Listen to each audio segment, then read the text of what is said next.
The Electronic Entertainment Expo comes once a year, and with it brings announcements of new gaming software, hardware, and all the biggest announcements and unveilings in the gaming community. Hey there everyone, how are you doing? Joe Marin here for MobileCupOfJoe.com. And in this episode of Mobile Cup of Joe, we're going to be running through my personal predictions as to what I want to see, what I think we're going to see, and what I know we're going to see at E3 2013, which is quickly approaching in just a couple days. So in this video, we are going to be running through all of my predictions, but before we go any further, please go ahead and grab that coffee cup filled up, bring over, and sit on down.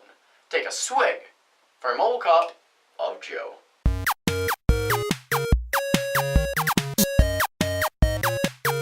Alright, so this year's E3 is going to be a little bit different than it usually is. Normally at E3 we have three main press conferences, one from Sony, one from Microsoft, and one from Nintendo.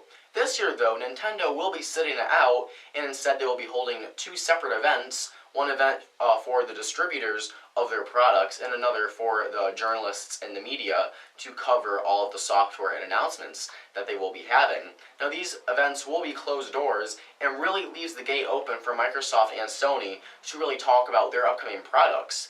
Now with the major failure of the Wii U, this probably isn't that bad enough idea for Nintendo to kind of make quieter announcements. Because at this point in time, I think they know, and I think that everyone is pretty much aware that the Nintendo Wii U cannot compete with the Xbox One and the Sony PlayStation 4, which we're going to be talking about a little bit later in this video.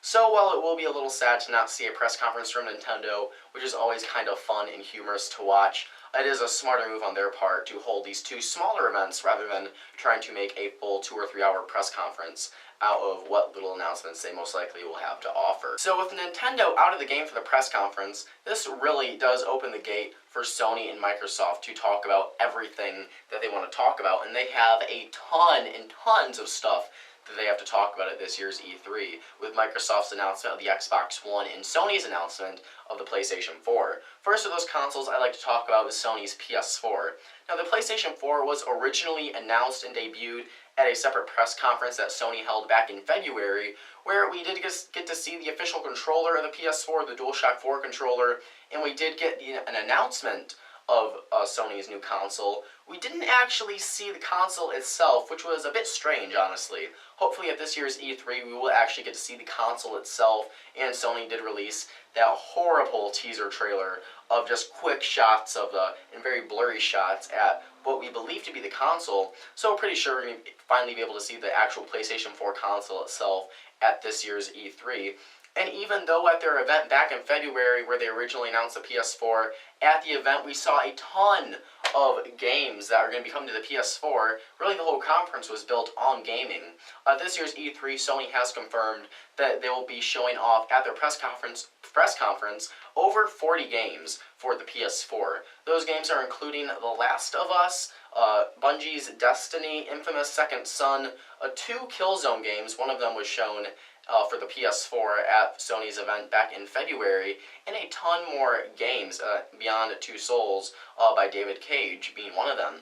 So Sony's event, we have at least confirmed that we're going to be seeing a lot of games for the console, and if you take this into consideration, Sony's focus on games, at least what we're hoping to see at their E3 press conference, and the focus on gaming they had at their event in February, really does look like Sony is focusing on their core and original audience with the PS4, which is gaming. Well, I'm certain the PS4 will be able to stream Netflix and go on YouTube and all that jazz. It really does seem like Sony is getting back in the game, focusing on, that core audience and really trying to make a console that is designed by gamers and for gamers. So that's what I get an idea of what we're going to be seeing at Sony's press conference at E3 this year, all focused on gaming. Now, as for Microsoft, they had an event back a couple weeks ago where they officially announced the Xbox One, and at that event, was really a bit disappointing. While Sony's event back in February wasn't that impressive, at least Sony talked about games for their new gaming console. While Microsoft did show off the actual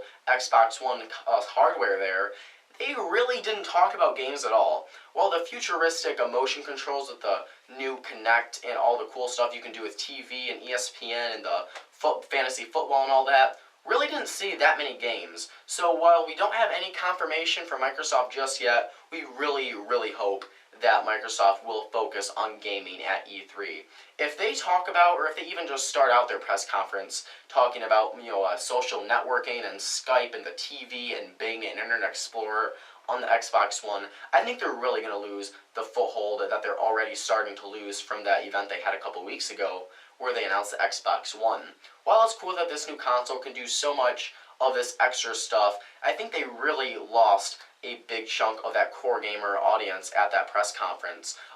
Microsoft really had an advantage here from Sony's, again, less than impressive announcement of the PS4. They really could have taken the core gamer audience and said, you know what, Sony, while they did show off games, they didn't show the console. Here's the Xbox One, here's what we're going to do with it, here's all the awesome games that's going to come for it, and we're going to talk more about it at E3. That's what they should have done. Instead, at their event, they just talked about all these cool features aside from gaming you could do with the Xbox One, and they never said whether or not they're going to be showing actual gaming at E3. While they almost have to be, there's still that chance they're not going to. So I really do hope we're going to finally see some more gameplay of the Xbox One and more games that are going to be coming from the Xbox One. Now, if last year's E3 is anything to go by, we're probably going to see the event start off with Call of Duty Ghosts, which last year's E3 started out with Call of Duty Modern Warfare 3. No, Call of Duty Black Ops 2 was the last one. Getting high at E3's confused here. So we're probably going to see Call of Duty Ghosts, so many Call of Duties. I'm probably going to see Call of Duty Ghosts announced at the more gameplay revealed at Microsoft's event.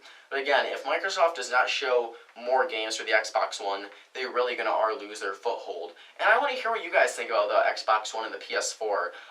Do you like where Sony's going with their core gamer audience with the PS4, or do you like Microsoft's idea of expanding to a broader audience with the Xbox One? Please feel free to leave your thoughts about that in the comments below. Really want to hear what you guys have to say about that. Now, outside of these two press conferences, I'm just really excited to see all the new software we're going to be seeing for the Xbox One, the PS4, and even the Wii U, which still might have the tiniest chance to get some really cool software for it. This is the year of next generation consoles, which just in itself is very exciting.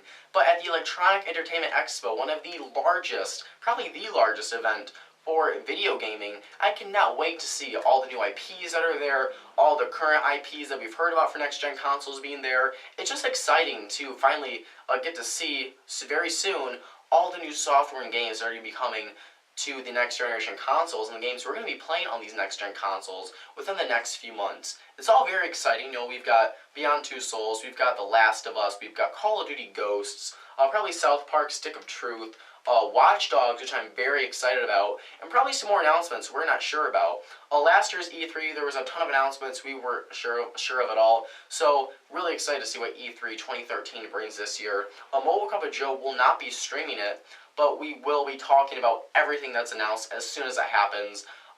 E3 starts, I believe, on June 9th this year. I will correct it if I'm wrong as I'm speaking this right now, but it is a week-long event. So excited for E3.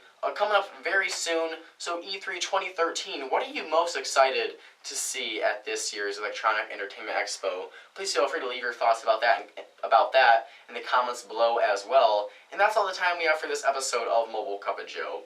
If you liked the video, please go ahead and hit the like button if you liked it. It takes 1 second to do so, and it really does help support the show. And if you want to show your support towards the show even more, I would really appreciate it if you go ahead and hit the subscribe button for more Mobile Cup of Joe videos. To get the latest on Mobile Cup of Joe, like us on Twitter and follow us on Facebook, or follow us on Twitter and like us on Facebook, however you want to do that. And for the latest in technology reviews, please head on over to www.mobilecupofjoe.com for the latest tech reviews of phones and tablets and laptops and more. I'm Joe Martin from mobilecupofjoe.com. Thank you so much for watching. Have a wonderful day, and I'll catch you guys in the next video. Bye-bye.